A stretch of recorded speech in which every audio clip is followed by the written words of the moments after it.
Bismillahirrahmanirrahim. Assalamualaikum warahmatullahi wabarakatuh. Kembali lagi di 105 Raw FM, nyaman dan bersahaja dalam jangkauan. Dan rekan Raw, senang sekali rasanya Eno menyapa ruang dengar Anda di edisi 26 April 2024, tepatnya di hari Jumat, untuk formasi pukul 11 hingga nanti mendekati formasi pukul 12. Dan rekan Raw, seperti biasa di formasi ini kita akan ada obsesi, obrolan seputar Sakofa Islam yang akan dipandu oleh Eno sendiri ya. Kalau begitu kita sapa narasumber kita dulu di hari ini, ada Ustazah Ummu Nailya. Assalamualaikum Ustazah. Waalaikumsalam warahmatullahi wabarakatuh. Gimana kabarnya Ustazah? Ini suaranya agak-agak sakit. Alhamdulillah. Oke ya, ini lagi batuk. Iya, untuk rekan Raw semua yang mungkin mendengarkan, semoga semuanya dalam keadaan yang sehat ya. Amin. Oke deh, kalau begitu rekan Raw dan juga Ustazah, ini tema kita agak-agak gimana ya Ustazah? Gimana ya?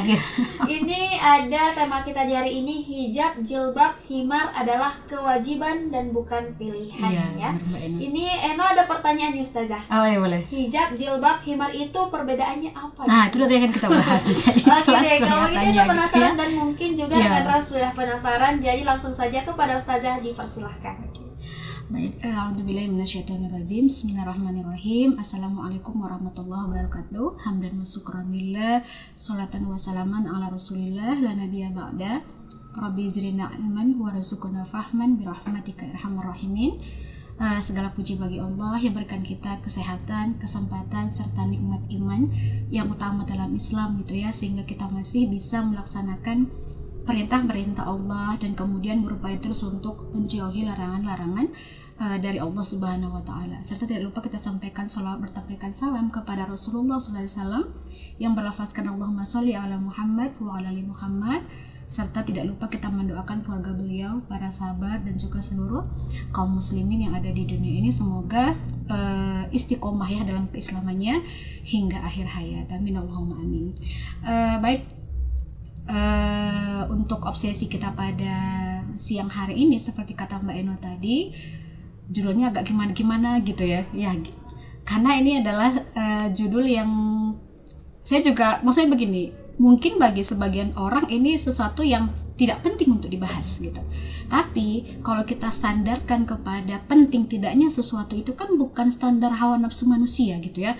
Tapi kembali standarnya adalah perintah dan larangan Allah gitu. Makanya pembahasan ini meskipun sudah sering dibahas gitu ya, atau sering diulang-ulang, tetapi pada faktanya justru malah tidak sedikit gitu orang-orang yang masih gitu ya melakukan perbuatan ataupun yang melakukan kegiatan yang buka tutup aurat begitu kan. Nah maka berangkat dari, saya juga berangkatnya dari fenomena yang terbaru nih ya Mbak, yang kemarin itu ada kasus seorang YouTuber gitu ya, kemudian juga gitu, anak seorang pejabat gitu ya, yang kita lihat beliau memutuskan untuk tidak berhijab lagi gitu ya, dengan beberapa latar belakang seperti itu. Nah ini sangat kalau saya pribadi sangat mengganggu gitu. Kenapa mengganggu?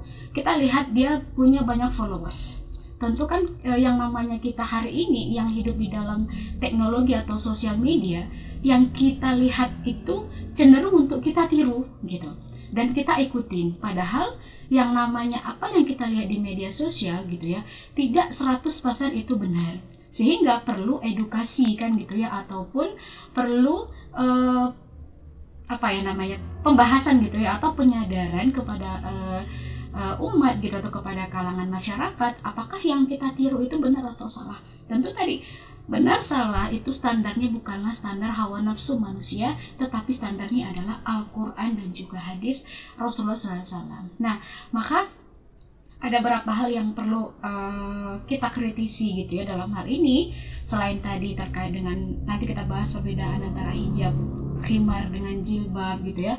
Yang pertama saya ingin menyampaikan gitu terkait dengan keputusan untuk membuka aurat itu adalah sesuatu keputusan yang sangat keliru gitu ya, sangat keliru, dan bukan keputusan yang bersandarkan kepada keimanan gitu. Memang pahit sih mendengar ini gitu, berarti kan mungkin berarti aku dikatakan udah nggak beriman dong gitu. Biasanya kan kayak gitu ininya gitu.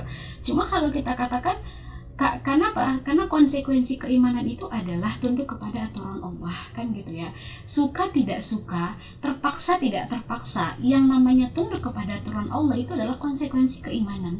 Jadi ketika Allah menyampaikan dalam Al-Quran bahwa yang namanya menutup aurat, apakah itu mulai dari menutup atau berhijab gitu ya, mulai dari pemakaian khimar, pemakaian jilbab gitu, merupakan perintah Allah, maka konsekuensi kita yang mengaku beriman kepada Allah itu ya harus terima gitu. Apakah dengan merasa terpaksa atau merasa lapang?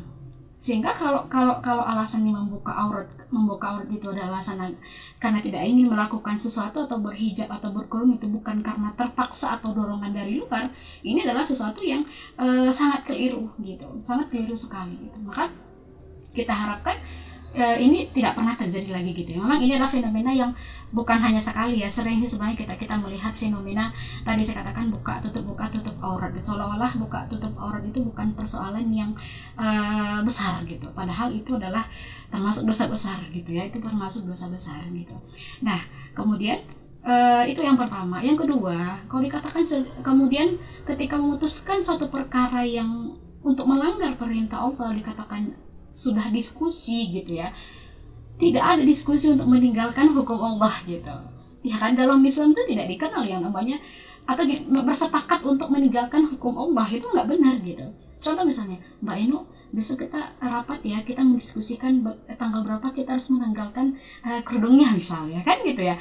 Nah itu sesuatu yang tidak dikenal dan tidak diperbenarkan di dalam hukum Islam atau syariat Islam gitu, karena tidak boleh ada kesepakatan untuk melanggar perintah Allah gitu. Dan ini adalah sesuatu yang tidak ada contohnya kan gitu ya. Kita ketika melaksanakan perintah Allah, ketika kita melaksanakan ajaran Islam, tentu qudwah kita, uswah kita adalah Rasulullah kan gitu ya. Kemudian terkait dengan kaum perempuan, ada beberapa yang itu hukumnya istimewa atau khususan kepada istri-istri Nabi, ada yang sifatnya juga umum, sehingga kita bisa melihat atau bercermin bagaimana para istri-istri Nabi atau para sahabiah itu melaksanakan perintah-perintah Allah itu yang sifatnya umum gitu ya, bukan sifatnya khusus yang dikhususkan untuk istri-istri Nabi. Nah jadi itu yang menjadi panutan kita di dalam melaksanakan perintah Allah. Nah jadi ini pun gitu ya, pesan saya juga kepada kalangan remaja saat ini gitu, atau akhwati fillah gitu ya, adik-adik remaja, pelajar, mahasiswa gitu, bahkan mbak-mbak, ibu-ibu gitu ya. Ketika melihat fenomena seperti ini, jangan langsung oh iya ya, kan kita nggak boleh melaksanakan sesuatu karena paksaan orang gitu ya kan. Nah bukan paksaan orang gitu, lihat dulu kondisinya apa nih yang ditanggalkan. Kalau tadi menanggalkan hukum Allah, meninggalkan kerudung, itu bukan paksaan orang gitu, itu adalah perintah Allah gitu. Nah itu yang penting untuk kita ketahui gitu ya. Jadi memang kita sedih gitu, saya pribadi merasa sangat sedih gitu ya, miris ketika ada muslimah gitu, ketika ada generasi muslim yang untuk mempertahankan khimarnya pun ini sangat susah gitu ya, bagaimana mempertahankan yang lainnya gitu ya. Tapi memang ini adalah salah satu fakta gitu ya, bahwa kondisi kehidupan umat Islam hari ini yang memang dikungkung oleh sistem sekulerisme yang membiarkan kita memilih baik buruk dengan standar nafsu itu, akhirnya menyerahkan segala sesuatunya itu hanya kepada standar kita. Padahal mana yang baik, mana yang buruk, kan kita sebenarnya nggak punya kuasa untuk menentukan gitu. Itu menentukan adalah Allah. Sehingga ketika kita menyerahkannya kepada Allah, barulah di situ disebut ini baik, ini benar, berdasarkan dari sisi Allah gitu, bukan dari sisi kita sebagai manusia yang lemah. Karena lemahnya kita lah manusia ini, makanya Allah memberikan kita petunjuk, yaitu Al-Quran, dan memberikan kita contoh, yaitu Rasulullah gitu. Sehingga apa yang kita inginkan di dunia ini gitu, apa yang kita harus lakukan di dunia ini, itu harus mencontoh ataupun meniru apa yang dilakukan oleh Nabi SAW. Agar apa? Agar kita tidak salah dalam melangkah. Karena kan tujuan Allah memberikan petunjuk Al-Quran gitu, yang menurunkan Nabi itu kan untuk keselamatan kita dunia dan akhirat. Nah itu ya Mbak. Jadi memang ini fenomena yang miris gitu, dan ini bukan fenomena pertama gitu ya. Ini sudah fenomena kesekian, bahkan mungkin untuk kita di wilayah mayoritas Muslim rasanya biasa aja gitu ya. ke sekolah kan pakai kerudung gitu ya, tapi nanti pulang sekolah biasanya begitu kan gitu, pulang sekolah tanggalkan kerudungnya gitu, atau misalnya ke kampus pakai kerudung, pulang dari kampus tanggalkan kerudungnya begitu. Ini sangat miris sekali gitu, karena memang kalau untuk mungkin kita di wilayah Kota Parang sendiri kan ada seperti semacam apa ya, pemberlakuan pakaian itu perda syariah itu dulu ya, sehingga yang untuk segala instansi pemerintah gitu maupun swasta itu kan yang dia muslim tuh harus menggunakan hijab ya atau khimarnya gitu. Nah itu nanti yang akan membedakannya mungkin dengan wilayah-wilayah lain gitu yang tidak memperlakukan hal seperti itu.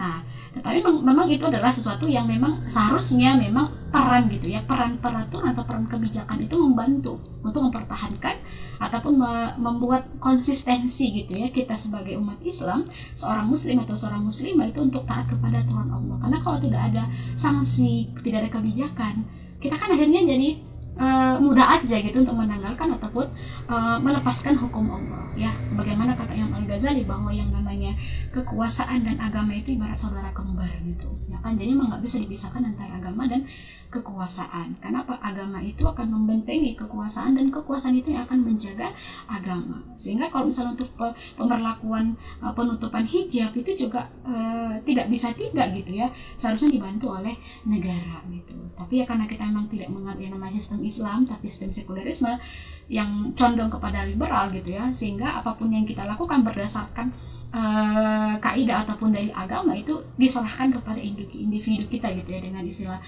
the freedom of religion itu, sehingga negara nggak bisa memaksa gitu, atau negara nggak bisa mengambil kebijakan kalau terkait dengan pelaksanaan hukum-hukum Allah termasuk hijab gitu ya, atau penutupan aurat. Nah itu dia. Kemudian yang kedua tadi yang kita bahas terkait dengan apa sih kan tadi pertanyaan Mbak Ento, atau perbedaan antara hijab, khimar dan jilbab. Nah, Islam itu adalah agama yang betul-betul tidak ada tandingannya dengan yang lainnya gitu ya. Sebagaimana Rasul SAW mengatakan bahwa al-Islamu ya'la wa la yu'la gitu ya. Islam itu tinggi dan tidak melebihi ketinggiannya. Untuk perkara pakaian pun kita untuk muslimah ini saking tingginya ajaran Islam itu sangat dijaga gitu. Sehingga ketika kita mengamalkan ataupun memakai pakaian yang Allah perintahkan dalam Al-Quran, ini menjadikan kita di sisi Allah itu sebagai muslimah yang taat gitu ya kan. Ini kan pandangannya adalah Allah gitu, bukan pandangan manusia. Nah kalau pandangan manusia mungkin kita yang pakai kerudungan gitu ya, yang pakai jilbab atau berhijab sempurna itu orang akan memandangnya mungkin katro kan gitu ya, atau terkungkung gitu, atau termarginalkan, atau tidak bahagia, atau tidak modern gitu. Padahal sebenarnya kalau kita bahasa modern itu kita berikan bahasa kemodernan itu disandarkan kepada Islam, tentu Islam itu adalah agama yang mengajarkan kemodernan gitu ya kan, tetapi bukan modern ala barat yang semakin terbuka semakin modern gitu. Nah kalau barat kan begitu ya, liberal itu kan semakin terbuka semakin modern gitu. Jadi sebenarnya yang modern itu adalah yang di hutan sana gitu, kalau standarnya adalah keterbukaan gitu ya kan. Nah baik, yang pertama kita akan bahas terkait dengan hijab dulu gitu ya. Hijab itu di dalam Islam gitu, dalam hukum syara, bahwa yang namanya hijab itu kan gunanya untuk penutup aurat ya. Hijab itu kan menutupi gitu atau penutup gitu. Nah di dalam hijab atau menutup aurat atau benda-benda yang bisa menutup aurat gitu, maka dalam hal ini syarak tidak menentukan pakaian tertentu untuk menutupi aurat kita sebagai wanita ya, atau mungkin atau juga sebagai laki-laki. Tetapi syarak membiarkannya secara mutlak tanpa menentukannya. Syarak hanya mencukupkan diri dengan pernyataan tidak boleh terlihat auratnya. Sehingga hukum Islam ya atau syarak itu hanya memberikan kita kewajiban untuk menutupi aurat gitu, tidak membatasi ditutupi dengan apa. Nah, ada misalnya Mbak Eno mau menutup aurat dengan apa ya kertas ya, koran gitu misalnya kan, dengan banyak gitu sampai menutupi aurat, itu namanya penutup ya kan, itu namanya hijab gitu. Jadi yang diperintahkan untuk berhijab itu yang pertama tadi perintah berhijab ya, itu perintah dari Allah tanpa membatasi bentuk-bentuk gitu ya ataupun jenis-jenis dari hijabnya ya silakan memakai apapun untuk menghijab, ya plastik ya apa gitu ya, yang pasti memang hijab menutupin gitu. Nah tapi nanti kita lihat lagi syarat menutupinya seperti apa kan gitu ya, yang pasti bisa dibuat atau dipakai untuk menutup seperti itu. Nah kenapa? Karena tidak boleh terlihat auratnya. Seperti dalam lafaz gitu ya, dalam Quran surah An-Nur ayat 31, wala yubdina, itu dikatakan janganlah mereka menampakkan. Atau dalam hadis lam yasluh an yura minha, itu kan ketika Rasulullah mengatakan bahwa innal jariyata idha hadut lam yasluh gitu ya an yura minha illa wajhuha wa yadaha ilal fasl. Sesungguhnya seorang anak perempuan jika telah haid tidak boleh terlihat dari dirinya kecuali wajah dan kedua tangannya hingga pergelangannya ya. Hadis riwayat Abu Daud. Maka pakaian apapun yang menutupi seluruh tubuh wanita kecuali wajah dan kedua telapak tangan dinilai telah menutup aurat gitu.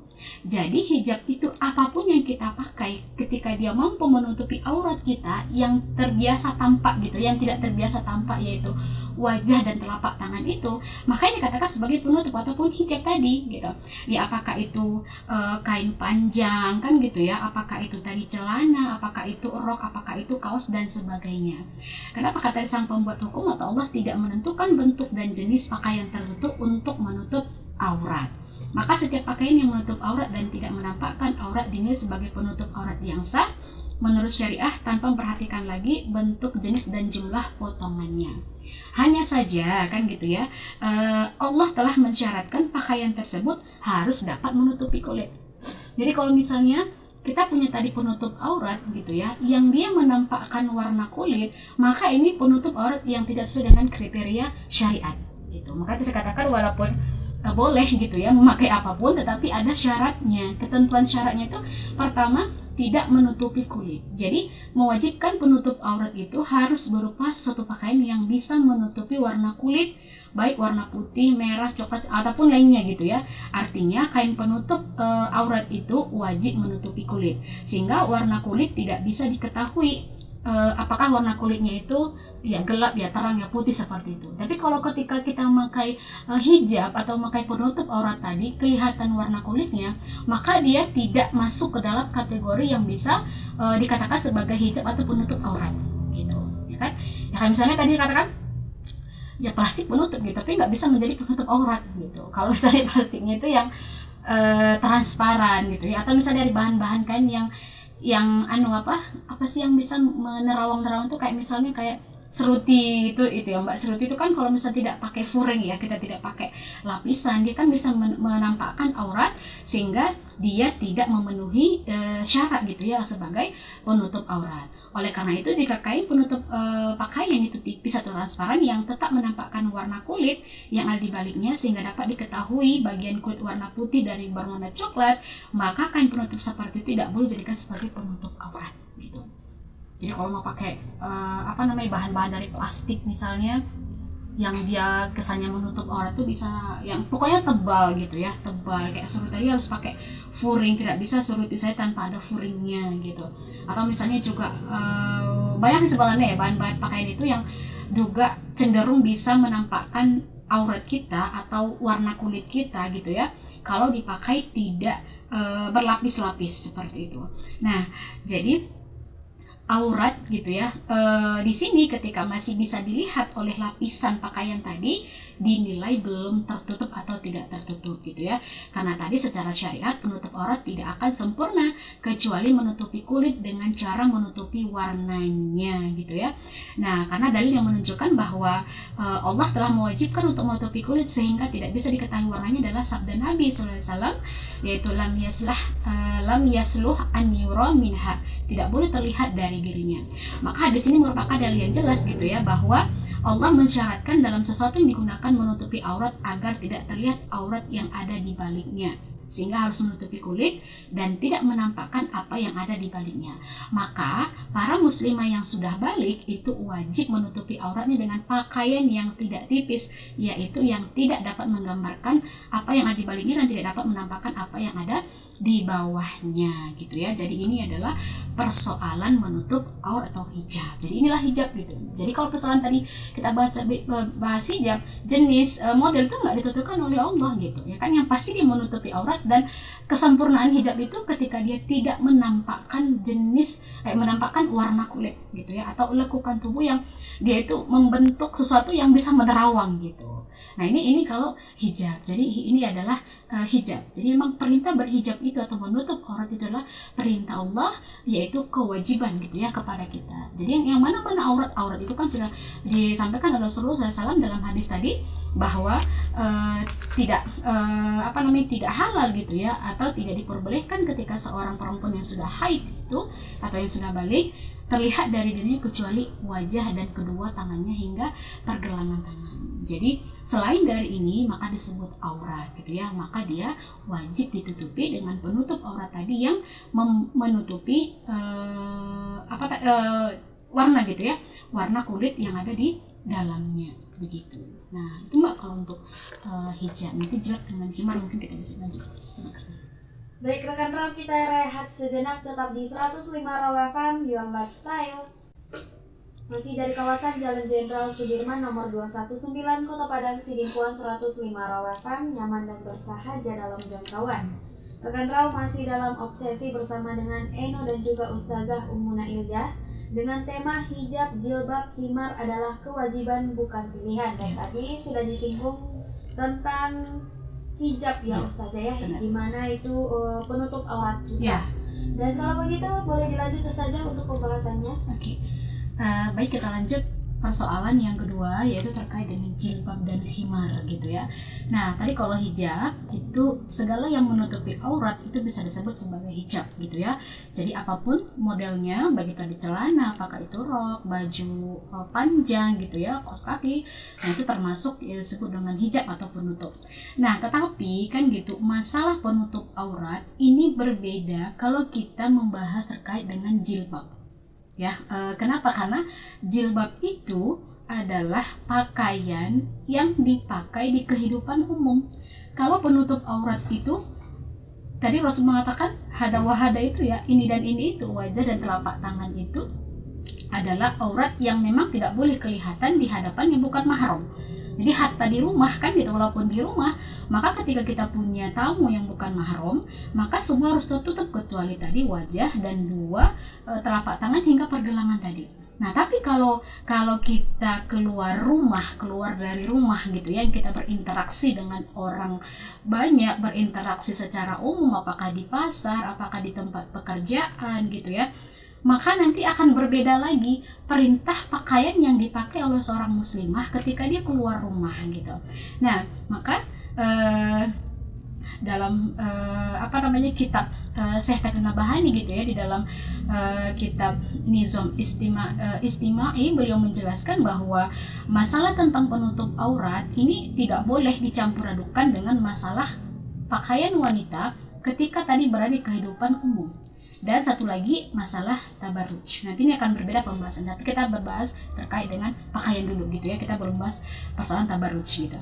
Nah, maka jika terdapat pakaian yang menutup aurat, hal itu tidak berarti boleh bagi seorang wanita mengenakan ketika dia berjalan di depan umum. Sebab untuk jalan umum terdapat pakaian tertentu bagi wanita yang telah ditetapkan oleh syariah gitu.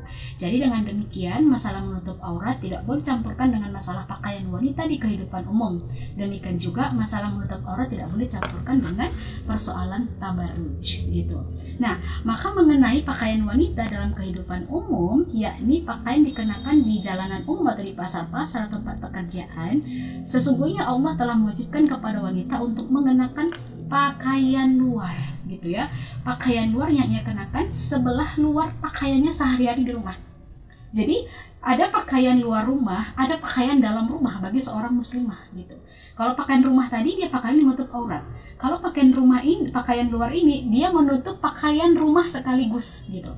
Nah, sehingga ketika seorang perempuan itu keluar rumah, maka sebenarnya pakaiannya itu kalau saya katakan itu dia harus double gitu. Satu pakaian rumah, kedua pakaian keluar rumah gitu ya. Nah, Allah Subhanahu wa taala telah mewajibkan wanita agar memiliki namanya itu mula'ah ya. atau baju kurung atau milhafah atau semacam selimut, atau di dalam Quran surah Al-Ahzab dikatakan sebagai jilbab.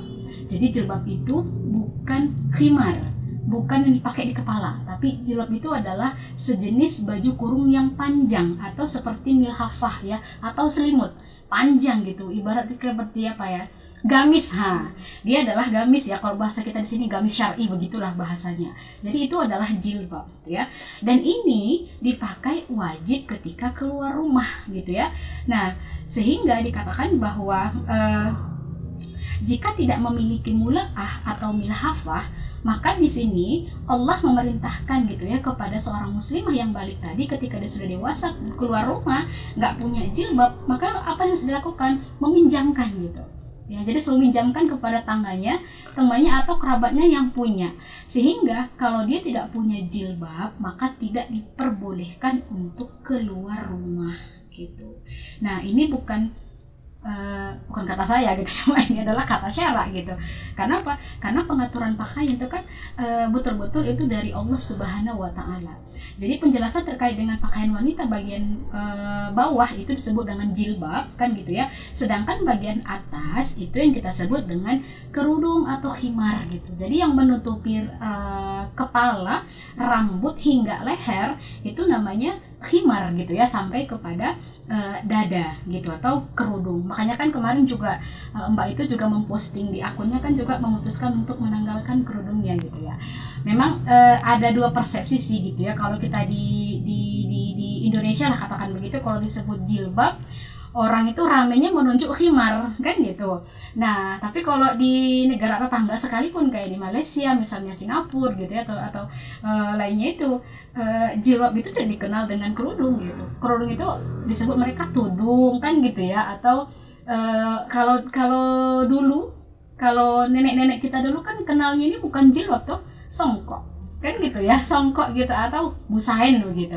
Nah, ini saja gitu, terjadi pergeseran makna bahasa itu, sehingga jilbab bergeser maknanya dari yang dia pakaian longgar yang harus dipakai keluar rumah tadi menjadi penutup kepala. Padahal sebenarnya itu hal yang berbeda gitu ya.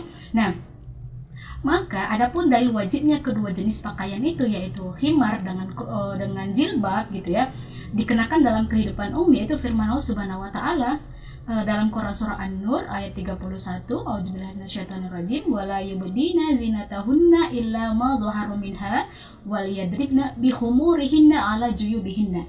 Dan janganlah mereka menampakkan perhiasannya kecuali yang biasa tampak daripadanya, dan hendaklah mereka menutupkan kain kerudung ke dadanya. Jadi yang ditutupkan sampai ke dada itu adalah khimar atau kerudung gitu. Jadi kalau kerudung itu Mbak menutupi dada aja itu sudah sempurna gitu ya kan. Jadi kerudung itu tidak diwajibkan dia melebar kan gitu. Kalau kita juga misalnya kayak orang-orang Arab itu berkerudung ya, kayak kawan-kawan kita, saudara kita di Palestina misalnya, kayak saudara kita yang ada di India misalnya, Pakistan atau dari Eropa pun, biasanya kan mereka pakai yang pasmina itu, nah yang pendeknya segini gitu, itu sudah mencukupi syarat dari berkerudung gitu. Jadi kerudung itu tidak disyaratkan harus melebar gitu ya, maksudnya melebar sampai ke pinggang itu enggak gitu. Dia syaratnya menutupi dada saja, itu sudah memenuhi syarat gitu. Kalau nanti di dalam tafsirnya yang ulama lain lagi dikatakan dia itu sampai dada itu didefinisikan batasnya itu kancing baju pertama kita.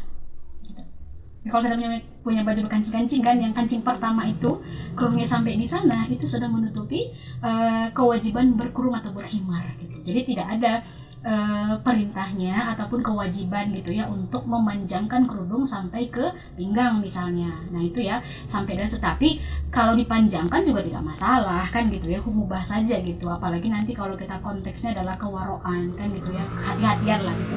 Karena kalau misalnya kita kerudungnya pas banget di dada, kalau ada angin berhembus kan bisa juga menyingkap aurat. Tapi nanti itu akan berbeda lagi hukumnya kalau kita kaitkan dengan ghusl basor gitu ya. Seharusnya kalau biar tidak kelihatan oleh laki-laki, itu harusnya laki-laki lagi yang nanti akan diedukasi untuk ghusl basor gitu. Jadi kalau pasnya kerudung dengan perempuan itu cukup menutupi dadanya, itu sudah tidak masalah. Jadi kalau kita melihat orang pakai kerudungnya sampai dadanya, nggak perlu harus dipersoalkan gitu ya. Tinggal kita lihat saja tadi kerudungnya itu apakah tipis kan gitu ya, nerawang, atau kerudungnya itu membentuk lekuk tubuhnya. Tapi kalau sudah syar'i, sudah longgar, kemudian menutupi jenis kulitnya dan sampai ke dadanya atau lewat sedikit, nggak masalah gitu. Nah kemudian yang kedua terkait dengan jilbab gitu ya, dalam Quran surah Al-Ahzab ayat 59 Allah berfirman, a'udzubillahi minasyaitonirrajim, ya ayuhan nabiyyu qul li azwajika wa banatika wa nisa'il mu'minina yudnina 'alaihinna min jalabibihinna. Jadi hai Nabi, katakanlah kepada istri-istrimu, anak-anak perempuanmu dan istri seorang mukmin, hendaklah mereka menghulurkan jilbab. Jadi jilbab itu menghulur. Maka tadi dikatakan bahwa yang namanya menghulur itu kan dia kayak selimut panjang itu nggak berpotongan gitu ya Mbak. Nah sehingga memang jilbab dengan kerudung itu fungsinya berbeda gitu ya, fungsinya berbeda dan letak pemakaiannya pun berbeda. Sehingga ketika seorang perempuan tadi yang sudah balik keluar rumah, dia harus menyempurnakan hijabnya tadi dengan jilbab dan khimarnya gitu. Jadi tidak cukup Allah katakan dalam Al-Quran hanya memakai hijab saja gitu ya, tapi juga harus dilengkapi dengan khimar dan jilbab ketika dia keluar rumah gitu.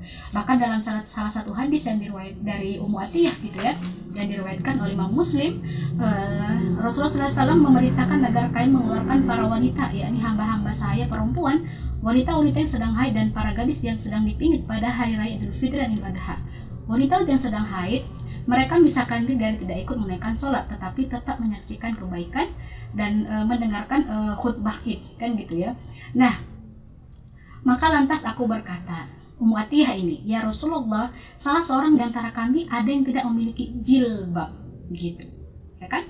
Nah, di sini katakan ya Rasulullah, ihdana la yakunu laha jilbabun, qala litulbisha ukhtuha min jilbabiha. Maka kata Nabi, hendaklah saudaranya memakaikan jilbabnya kepada wanita itu. Jadi Nabi itu mengatakan kepada Ummu Atiyah, pinjamkan gitu loh, kan gitu ya. Artinya tidak dibenarkan seorang wanita yang sudah balik itu ketika dia keluar rumah memenuhi hajat umumnya kalau dia tidak memakai jilbabnya gitu. Sehingga makanya di awal gitu ya, tadi saya katakan gitu bahwa persoalan menutup aurat gitu ya, itu persoalan menutup aurat yaitu hijab, jilbab, khimar itu adalah kewajiban gitu ya, bukan pilihan. Kenapa? Karena itu adalah perintah Allah Subhanahu wa taala, bukan perintah makhluk.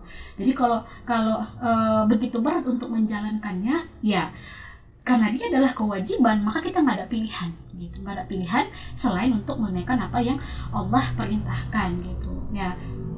Jadi seperti itu gitu ya, perbedaan antara hijab, jilbab dan khimar yang merupakan kewajiban gitu, bukan pilihan gitu ya, yang kita bisa memilih.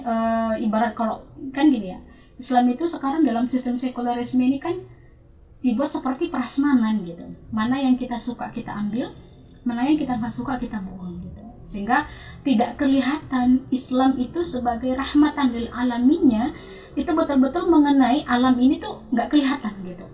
Karena kita merasa kalau kita nyaman kan gitu ya, kita nyaman nggak berkerudung atau nggak berjilbab, kita tanggalkan. Kita merasa nggak nyaman berkerudung atau berjilbab, kita tanggalkan gitu.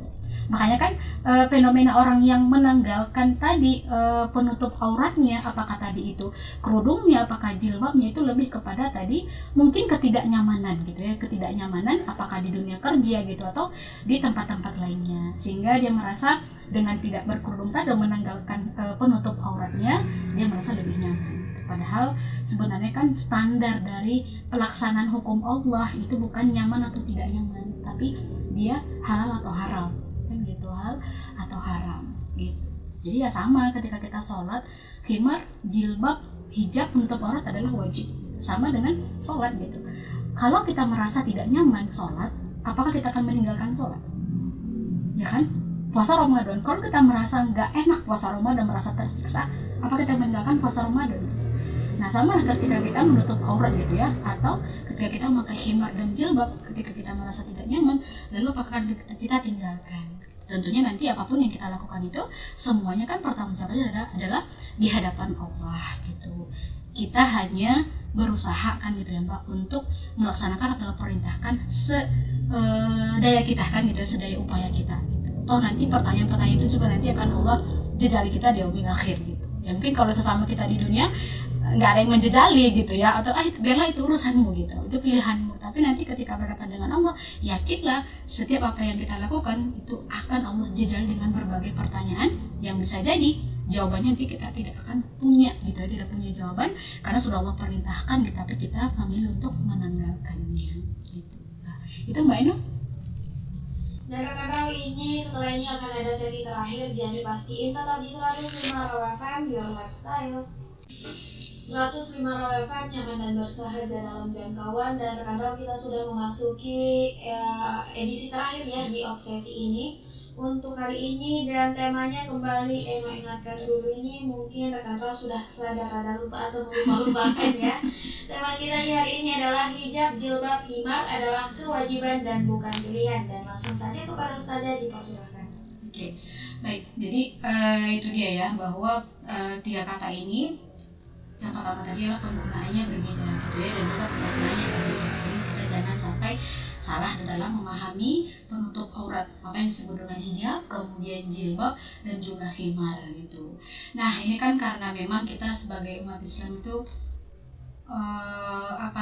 jauh gitu ya dari bahasa Arab, sehingga memang istilah-istilah syara yang ditetapkan oleh Allah itu akhirnya kan tergerus gitu ya, tergerus dan jauh dari kita dan tidak menjadi sesuatu yang kita kenal gitu. Dan ketika hembusan narasi-narasi negatif itu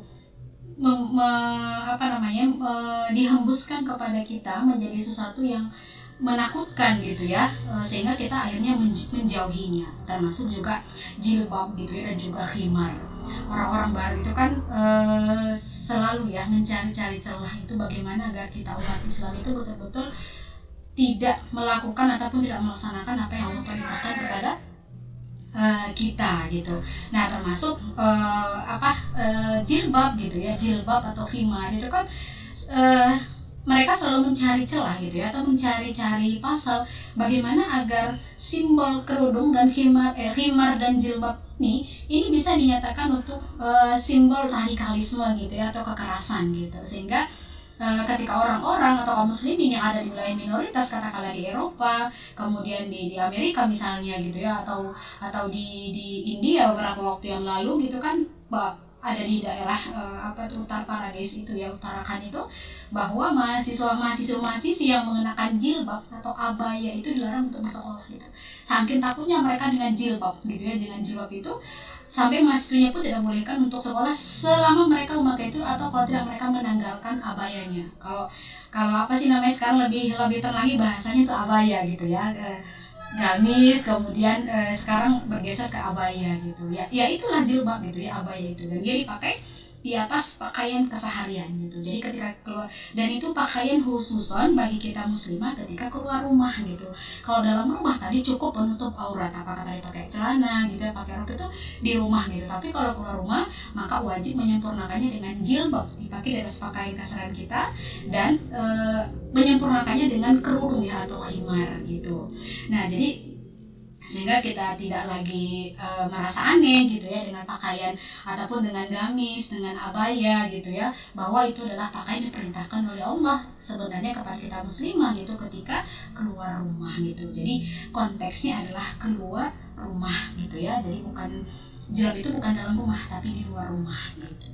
Nah, jadi itulah perbedaannya ya Mbak antara hijab, jilbab dengan khimar yang topik kita pada siang hari ini. Mudah-mudahan bermanfaat gitu ya, dan juga menjadi informasi gitu ya, informasi baru bagi yang belum tahu, dan menjadi informasi penguat gitu bagi yang sudah tahu gitu. Nah, ini Ustazah, ini ada masuk satu pertanyaan ya dari via Facebook. Okay. Ini ada Kak Risna Juwita, katanya Assalamualaikum. Mau tanya Ustazah, bagaimana doanya biar istiqomah pakai kerudung dengan lengkap? Kadang iman itu naik turun, kadang kalau jemput anak sekolah pakaian menutup aurat, tapi kaki lupa pakai kaos kaki katanya. Gimana? Apakah ada doanya Ustazah? Ya, nah kalau doanya kan memang doa khususan untuk kita istiqomah di dalam melaksanakan perintah Allah itu kan ya berdoa saja gitu ya. memang betul kan, namanya emak ya, karena merempongnya kita itu sampai kita lupa kewajiban kita untuk menutup aurat itu sempurna ketika keluar rumah. Tetapi walaupun demikian saya katakan, ingatlah gitu ketika kita keluar rumah, kan tadi pakainya kan harus sempurna untuk orang ya, pakai jilbab dengan pakai kerudungnya. Nah ini satu mau saya sampaikan, itu kaos kaki itu nggak wajib, kaos kaki nggak wajib, yang wajib tadi adalah jilbabnya. Jadi kalau kita sudah pakai jilbab, pakai kerudung, nggak pakai kaos kaki nggak masalah gitu. Tapi bagaimana untuk menutupi kakinya, kan kaki juga aurat, pakai sepatu aja gitu kan gitu ya, pakai sepatu jemput anak gitu, nggak mesti harus pakai kaos kaki. Jadi jangan kita salah persepsi bahwa kaos kaki itu adalah wajib, enggak gitu, hanya untuk menyempurnakan penutupan kakinya. Akhirnya diciptakan kaos kaki gitu. Kalau di zaman Nabi kan nggak kaos kaki gitu ya. Kenapa? Karena jilbabnya sudah memenuhi syarat panjangnya. Jadi panjangnya jilbab itu juga disampaikan oleh Rasulullah. Kan dalam hadis itu dikatakan bahwa hendaklah mereka menghulurkan sejengkal. Ini kan untuk yang laki-laki kan nggak boleh memang mengulurkan pakaian itu dengan sombong. Itu laki-laki kan gitu ya. Lalu kan kemudian seorang sahabat mengatakan gitu, ya Rasul, bagaimana dengan perempuan? Kan kalau mereka tidak mengulurkan jilbabnya gitu ya, maka mereka akan kelihatan kan gitu. Maka Nabi mengatakan, hendaklah mereka mengulurkan sehasta, dan jangan ditambah lagi, itu sehasta dari pakaian laki-laki, batas pakaian laki-laki. Tentu kalau kita hitung dari pakaian batas laki-laki itu di atas mata kaki kan gitu ya, maka ini kan kemungkinan menyeret gitu. Ya iya gitu. Kenapa? Karena tadi kaki adalah aurat. Maka untuk mengantisipasi, karena panjangnya sekarang kita lihat abaya gitu atau gamis itu banyak yang menggantung kan gitu, banyak menggantung nggak sampai menutupi kakinya, maka dia coba menutupinya dengan kaos kaki gitu. Padahal sebenarnya bukan kaos kakinya tadi yang wajib gitu ya, tetapi jilbabnya dipanjangkan gitu. Jadi ya pakai sepatu itu nggak apa-apa kalau soal kaki gitu ya, jadi nggak masalah nggak pakai kaos kaki gitu. Baik, dan semoga menjawab tadi pertanyaan dari Kak Risna ya.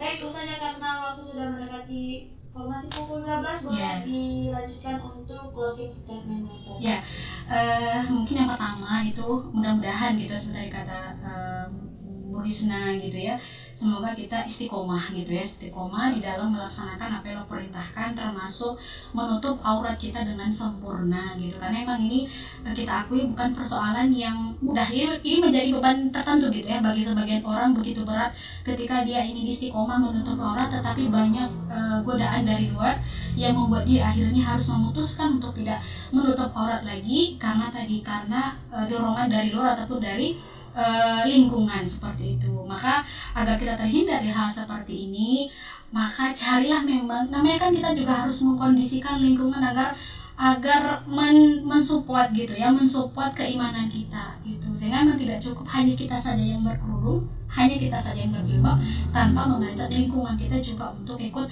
melaksanakannya. Karena begitulah penjagaan keimanan dalam Islam itu, ketakwaan individu, kemudian kontrol masyarakat kan gitu ya, atau penjagaan dari masyarakat yaitu lingkungan, dan kemudian juga adalah kebijaksanaan dari negara yang memang seharusnya memberlakukan kebijakan gitu ya, menutup aurat gitu, atau memberikan sanksi bagi mereka yang tidak menutup aurat, sehingga pelaksanaannya bisa sempurna gitu ya, sebagaimana yang Allah perintahkan dalam Al-Quran dan Rasulullah contohkan gitu ya, untuk pelaksanaan penutup aurat. Kalau tidak ya kita akan terus menemui fenomena-fenomena buka tutup aurat yang orang tidak akan merasa gitu bahwa itu adalah satu dosa besar gitu. Padahal kan kata Nabi, sehelai rambut aja gitu, jangan kan aurat gitu, jangan aurat yang besar gitu kayak leher gitu atau telinga gitu, kaki, satu helai rambut aja ketika keluar atau terlihat dari kepala kita, keluar dari kerudung gitu ya, maka kata Nabi tidak akan mencium bau surga. Padahal surga itu bisa tercium dari jarak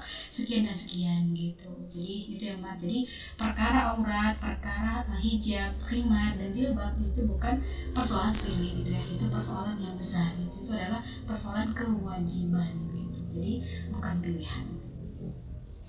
Baik, dan terima kasih Ustazah untuk wawasan yang luar biasa di hari ini ya. Jadi rekan Rau, istiqomahkanlah diri Anda ya untuk memakai baik itu hijab, jilbab dan juga khimar.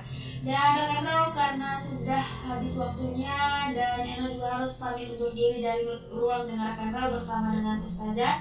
Dan akhir kata dari kita berdua, wassalamualaikum warahmatullahi wabarakatuh.